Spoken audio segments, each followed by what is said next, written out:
തെരഞ്ഞെടുപ്പ് ഇന്നിപ്പം ഇവിടെ പെരുന്നാളുമായി ബന്ധപ്പെട്ടിട്ടുള്ള കാര്യങ്ങളാണ്. പിന്നെ ഞങ്ങളുടെ ഔദ്യോഗിക പരിപാടികൾ തെന്നല സാറിൻ്റെ നിര്യാണത്തെ സംബന്ധിച്ച് അതിനോടനുബന്ധിച്ച് മാറ്റിവെച്ചിരിക്കുകയാണ്.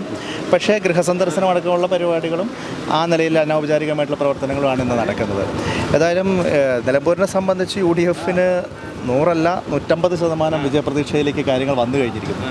കാരണം അത്രത്തോളം വലിയ ഒരു ആവേശം എല്ലാ ഭാഗത്തും കാണാനുണ്ട്. പഴുതടച്ച പ്രവർത്തനങ്ങളാണ് ഞങ്ങൾ മുന്നോട്ട് കൊണ്ടുപോകുന്നത്. ഈ നഗരസഭയടക്കമുള്ള എല്ലാ പ്രദേശങ്ങളിലും നല്ല വ്യക്തമായ ലീഡ് നേടാൻ സാധിക്കുമെന്നുള്ളതാണ് ഇത്തവണത്തെ ഞങ്ങളുടെ പ്രതീക്ഷ. കഴിഞ്ഞ ദിവസം അടുപ്പിച്ച ദിവസങ്ങളിലൂടെ ഉണ്ട്. ഞാൻ കഴിഞ്ഞ കുറച്ച് ദിവസമായിട്ടുണ്ട്. ഇനി കഴിയുന്നത് വരെ 17-ാം തീയതി വരെ എന്തായാലും ഉണ്ടാവും. 19-ാം തീയതി വരെ ഉണ്ടാവാൻ പറ്റുമോ നോക്കുന്നുണ്ട്. ഈ ഭൂരിപക്ഷം ഒന്ന് പ്രവചിക്കാൻ പറ്റുമോ? അല്ല, വളരെ കംഫർട്ടബിൾ ആയിട്ടുള്ളൊരു മാർജിൻ.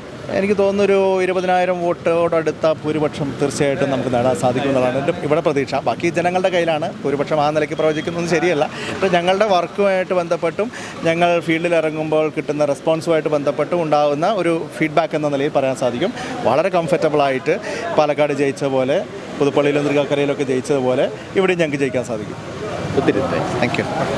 ചൂട് പിടിച്ച് വരികയല്ലേ അതല്ലേ? ഇതൊരു പിണറായി സർക്കാരിനെതിരെയുള്ള ഒരു വിലയിരുത്തലായി ഇരിക്കപ്പെടുമോ? തീർച്ചയായും.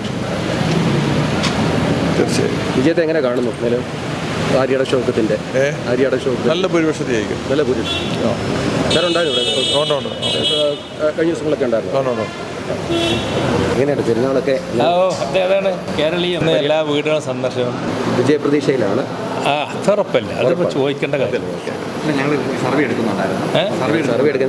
നിങ്ങൾ എടുത്താലും എടുത്ത് നിങ്ങളെ സർവേ നിങ്ങളെപ്പോലത്തെ സർവേ വേറെ ആർക്കും അങ്ങനെ പറയും.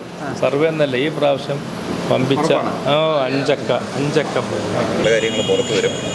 അവിടെ ഒരു ഞാൻ സ്റ്റഡി ചെയ്യട്ടെ. ഞാൻ പറഞ്ഞപ്പോൾ അറിയുന്നു. എങ്ങനെയാണ് തെരഞ്ഞെടുപ്പിനെ പറ്റി വിലയിരുത്തും? തെരഞ്ഞെടുപ്പ് ഏറ്റവും ഗംഭീരമായി മുന്നോട്ട് പോകുന്നു. UDF സ്ഥാനാർത്ഥിയുടെ വിജയം സുനിശ്ചിതമാണ്. 10,000 വോട്ടുകളുടെ വ്യത്യാസത്തിൽ തീർച്ചയായിട്ടും. അതൊന്നുമില്ല, അതെല്ലാം പോയി. കൂടുതൽ വാർത്തകളും വിശേഷങ്ങളും നിങ്ങൾക്ക് ലഭിക്കാൻ കേരളീയം ന്യൂസ് സബ്സ്ക്രൈബ് ചെയ്യുക. കൂടെ ബെൽ ബട്ടണും അമർത്തുക.